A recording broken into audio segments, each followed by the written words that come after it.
ಚಿಂದಿ ಉಡಾಯಿಸೋ ಖಾರ ಬಣ್ಣ ರುಚಿಯನ್ನು ನೀಡುತ್ತದೆ. ಆಚಿ ಮೆಣಸಿನ ಪುಡಿ ಚಿಂದಿ ಉಡಾಯಿಸೋ ಖಾರ ಬಣ್ಣ ರುಚಿ. ಈ ಬಗ್ಗೆ ಮತ್ತಷ್ಟು ಮಾಹಿತಿ ಕೊಡ್ತಾ ಹೋಗ್ತಾರೆ ನಮ್ಮ ಪ್ರತಿನಿಧಿ ಶ್ರೀಧರ್ ಕೋಟಾರಗಸ್ತಿ ನೇರ ಸಂಪರ್ಕದಲ್ಲಿ ಜಾಯ್ನ್ ಆಗಿದ್ದಾರೆ. ಶ್ರೀಧರ್, ಈಗ ವಿದ್ಯಾರ್ಥಿಗಳಲ್ಲಿ ಒಂದು ನೈಜವಾದಂತಹ ಗೊಂದಲ ಇವತ್ತು ಎಲ್ರಿಗೂ ಕೂಡ ಕಾಡ್ತಾ ಇದೆ. ಅದಕ್ಕೆ ಪ್ರಮುಖ ಕಾರಣ ಒಂದು ಪರೀಕ್ಷೆಗೆ ತಯಾರಿ ನಡೆಸಬೇಕು, ಅಲ್ಲೂ ಸಾಕಷ್ಟು ಅವರಿಗೆ ಗೊಂದಲ ಇರುತ್ತೆ, ಸಾಕಷ್ಟು ಟೆನ್ಷನ್ ಇರುತ್ತೆ. ಈ ನಡುವೆ ಪರೀಕ್ಷಾ ಕೇಂದ್ರಕ್ಕೆ ಹೋದರೆ ಈ ರೀತಿಯಾದಂತಹ ಘಟನೆಗಳು, ಯಾಕಂದರೆ ಒಂದೆರಡು ಜಿಲ್ಲೆಗಳಲ್ಲಿ ಘಟನೆ ನಡೆದಿಲ್ಲ, 2-3 ಜಿಲ್ಲೆಗಳಲ್ಲಿ ನಡೆದಿರೋದ್ರಿಂದಾಗಿ ಬೇಕಂತಲೇ ಮಾಡಿದಾರೇನೋ ಅನ್ನುವಂತಹ ಆರೋಪ ಒಂದು ಕಡೆ ಆದರೆ, ಮತ್ತೊಂದೆಡೆ ಸಿಎಂ ಸಿದ್ದರಾಮಯ್ಯ ಅವರು ಈ ಬಗ್ಗೆ ಸ್ಪಷ್ಟೀಕರಣ ಕೊಟ್ಟಿದ್ದಾರೆ. ಕ್ರಮ ಆಗೋದು ಯಾವಾಗ, ಸಿಎಂ ಅವರು ಏನು ಹೇಳ್ತಾರೆ, ಸರ್ಕಾರದ ಸಚಿವರು ಏನು ಹೇಳ್ತಾರೆ, ಎಲ್ಲೆಲ್ಲಿ ಈ ಬಗ್ಗೆ ಆಕ್ರೋಶಗಳು ವ್ಯಕ್ತವಾಗ್ತಾ ಇದೆ ಅಂತ?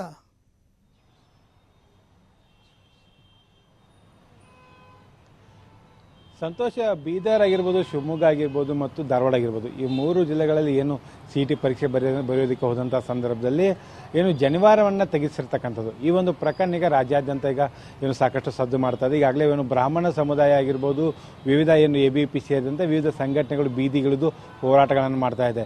ಏನು ಪ್ರಮುಖವಾಗಿ ಇದು ಏನು ಜನಿವಾರವನ್ನು ತೆಗೆಸಿರ್ತಕ್ಕಂಥದ್ದು ಏನಿದೆ, ಇದು ಕೇವಲ ಆ ಏನು ಬ್ರಾಹ್ಮಣರಿಗಷ್ಟಲ್ಲ, ಇಡೀ ಒಂದು ಹಿಂದೂ ಧರ್ಮ ಮತ್ತು ಸನಾತನ ಧರ್ಮಕ್ಕೆ ಮಾಡಿದಂಥ ಅವಮಾನ ಅನ್ನೋಂಥ ಮಾತನ್ನು ಹೇಳಲಾಗ್ತದೆ.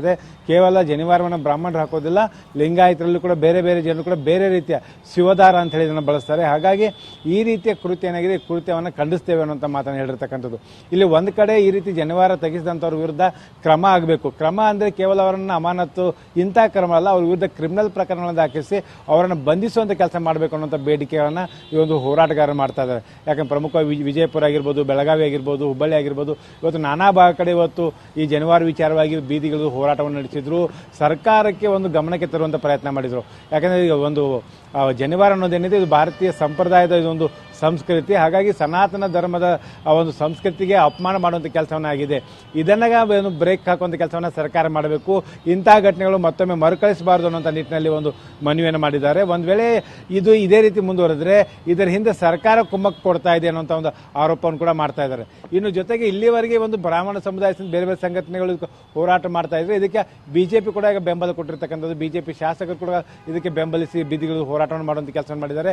ಹೀಗಾಗಿ ಈಗ ಜನಿವಾರ ಪ್ರಕರಣ ಏನಿದೆ ಈಗ ರಾಜಕೀಯ ತಿರುವು ಪಡ್ಕೊಳ್ತಾರೆ. ಇದು ಕಾಂಗ್ರೆಸ್ ಮತ್ತು BJP ಮಧ್ಯೆ ಆರೋಪ ಪ್ರತ್ಯಾರೋಪ ಕೂಡ ಈಗ ಕಾರಣ ಆಗ್ತದೆ ಅಂತ ಹೇಳ್ಬೋದು. ಮತ್ತೊಂದು ಕಡೆ ಮುಖ್ಯಮಂತ್ರಿಗಳಾಗಿರ್ಬೋದು, ಅನೇಕ ಸಚಿವರಾಗಿರ್ಬೋದು, ಈ ಒಂದು ಪ್ರಕರಣವನ್ನು ನಾವು ಈ ಒಂದು ಪ್ರಕರಣದಲ್ಲಿ ಆರೋಪಿ ವಿರುದ್ಧ ಕಠಿಣವಾದಂಥ ಕ್ರಮವನ್ನು ತೆಗೆದುಕೊಳ್ತೇವೆ. ಆದರೆ ಈ ಒಂದು ಪ್ರಕರಣವನ್ನು ರಾಜಕೀಕರಣಗೊಳಿಸಬಾರದು ಅನ್ನೋಂಥ ಮಾತನ್ನು ಕೂಡ ಸ್ವತಃ ಸತೀಶ್ ಜಾರಕಿಹೊಳಿ ಕೂಡ ಬೆಳಗಾವಿಯಲ್ಲಿ ಹೇಳಿರ್ತಕ್ಕಂಥದ್ದು. ಹಾಗಾಗಿ ಈ ಒಂದು ಘಟನೆ ಏನಿದೆ, ಘಟನೆ ಯಾರೇ ತಪ್ಪು ಮಾಡಿದ್ರು ತಪ್ಪು ಮಾಡಿದವರಿಗೆ ಶಿಕ್ಷೆ ಆಗಬೇಕು. ಇಂಥ ಘಟನೆಗಳಾಗಬಾರ್ದು. ಒಂದು ಖಾಸಗಿ ಶಿಕ್ಷಣ ಸಂಸ್ಥೆಯಲ್ಲಿ ಆದಂಥ ಘಟನೆಗಳಾಗಿರ್ಬೋದು, ಇದರಿಂದ ಒಂದು ಸರ್ಕಾರಕ್ಕೆ ಹೊಣೆ ಮಾಡುವುದು ಸರಿಯಲ್ಲ ಅನ್ನೋಂಥ ಅರ್ಥದಲ್ಲಿ ಕೈ ನಾಯಕರು ಕೂಡ ಮಾತನಾಡ್ತಾ ಇದ್ದಾರೆ. ಸಂತೋಷ, ಒಟ್ಟಿನಲ್ಲಿ ಜನಿವಾರ ಪ್ರಕರಣ ಏನಿದೆ, ಪ್ರಕರಣ ಈಗ ಅದನ್ನು ಖಂಡಿಸಿ ಈಗ ರಾಜ್ಯಾದ್ಯಂತ ಹೋರಾಟಗಳು ತೀವ್ರವಾಗ್ತಾ ಇದೆ.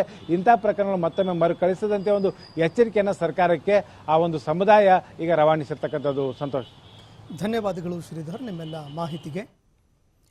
ಇನ್ನು ಸಹಜವಾಗಿ ಸರ್ಕಾರ ಕ್ರಮ ಕೈಗೊಳ್ತೀನಿ ಅಂತ ಹೇಳ್ತಾ ಇದೆ, ಆದರೆ ಕ್ರಮ ಆಗೋದು ಯಾವಾಗ ಅನ್ನುವಂಥದ್ದು ಹೋರಾಟಗಾರರ ಪ್ರಶ್ನೆ.